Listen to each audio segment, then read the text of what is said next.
Okay, so if you haven't watched the last video made on Sonic Adventure, go watch that now before this one. I bring up a ton of points that will become confusing if you haven't seen it first.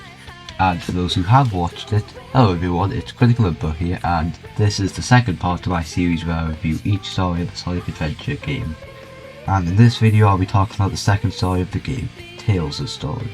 And before getting in, just a heads up, this video is going to be much shorter than the last one, mostly since a lot of the game shares similarity to Sonic's story, since Tails, follows Sonic for most of his, so naturally there's not that much new stuff in it.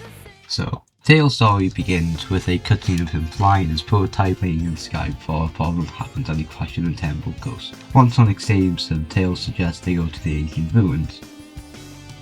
I'm going to restyle this review. I'm just going to talk about the differences between the two stories. The plot goes very similarly until the first sub-world of the game, but that's a while later. The first difference is when fighting the Egg Hornet, you battle it as Tails instead of Sonic. This does actually make the fight feel more like a real thought-out boss fight. Did they alter any patterns or the attacks?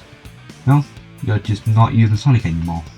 Because unlike Sonic, Tails can't spam the spin dash and holding attack to easily maneuver your way out of the attack and end the fight in a couple seconds. Blah blah blah, lose the emerald, I'll go on to Indie Hill.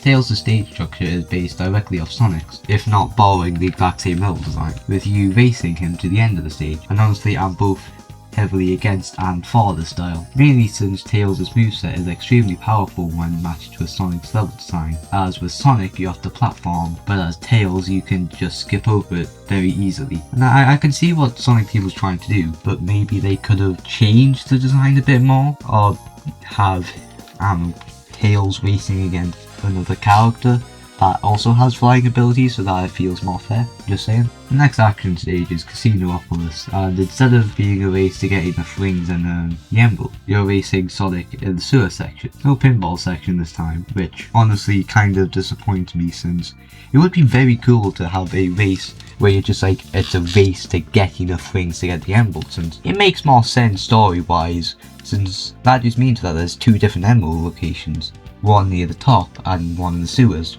Yeah, again, Eggman seals the two emeralds you collected. Just like last time, you have to make your way to Ice Cap though. Ice Cap doesn't have any major differences from Sonic's story, but that was not going to stop me from bringing it up. I like the stage very much. After Ice Cap, you run into Knuckles again and lose another emerald.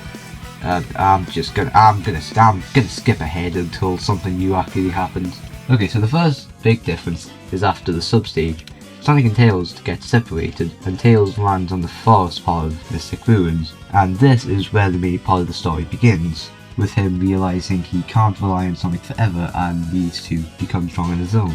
Well, okay, that was just a big lie, as he wakes back up in the main part of Ancient Ruins, since that was just a flashback sequence. After waking up, he realises the only plane that he can use right now to get back to Sonic is his prototype plane, the Tornado 2.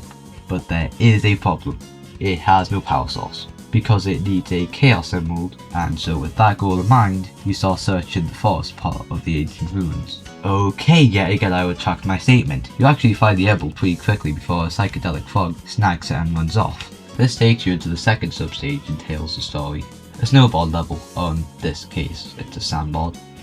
You go through desert ruins, and honestly, I have to hand it to them. This section is really good, possibly even better than the Ice Cap's version. Because instead of going down a steep mountain, you're going down a less angled track, which means that you don't fly in the air and awkwardly lose all your speed, and that alone just makes it more fun in my opinion.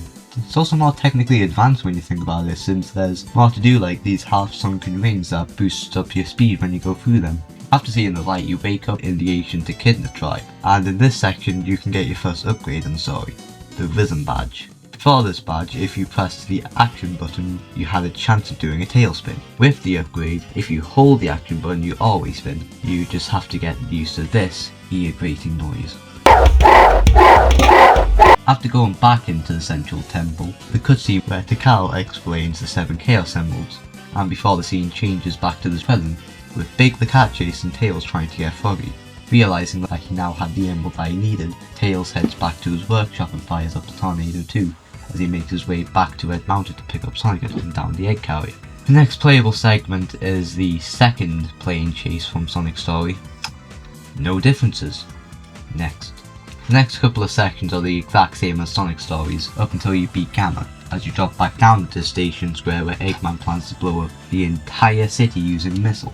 This is the final stretch of the story. The final action stage and the second to last segment in Tails' story is Speed Highway again, but this version is actually worth talking about. Instead of racing Sonic, you're racing Eggman to the missile, which means that the stage can be altered from Sonic's version. And because of this, the stage is actually designed around Tails. So you know what that means. The stage is actually challenging, and it took me an embarrassingly long time to beat it. Not because it's hard, not because it's unfair. It's very fair once you stop and think about it, but it does have one major flaw that ruins it a bit for me. Halfway through there's this gap I just could not make at all, and it doesn't make sense design wise for that.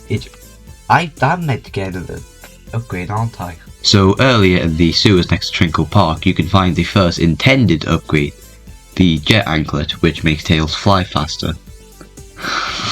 That was easy. The final part of Tails' story is the boss fight with the Doctor, and it's well designed for it actually is, with him walking back and forward in a spider-like mech, with you needing to hit the weak spots when they open. The only issue with the boss fight is the collision detection, because like a lot of advanced stuff in the game, the collision detection really sucks for it. Like, I don't know how to say any other way, but it's bad. And because of that, it ends up making it so that you either fail to connect with the sensors, or you fail to actually hit the Eggman, and you end up just phasing by past him. But besides one glaring flaw that brings the whole fight down a lot, it is still really good, and a perfect way to end off the story. And once the Egghead is down, cutscene of Sonic and Tails running through the main part of Mystic Room plays, and that's Tails' story. And I know I talked about the story like it was bad, but it is actually good. Like, I'd personally rate it a 5 out of 10, but critically it would be around 6 to 7 out of 10, which is 1 point lower than Sonic's story due to the weaker gameplay loop and less originality, but that's not really fair since Tails' story and Sonic's story are very close connected. And I also want to apologise for this video being a lot shorter than the last one, since Tails' story is half the length of Sonic's, with it taking around 1 to 1.5 hours depending on your skill level, while Sonic takes around 2 to 3.5. And because the story itself wasn't that much different for the most part, and because a lot of the stages were the same as Sonic's, I kinda can't make this video any longer without it becoming redundant. So anyway, this was Critical Input, and this was the second part of my series reviewing every story in the Sonic Adventure game. Hope you enjoyed it.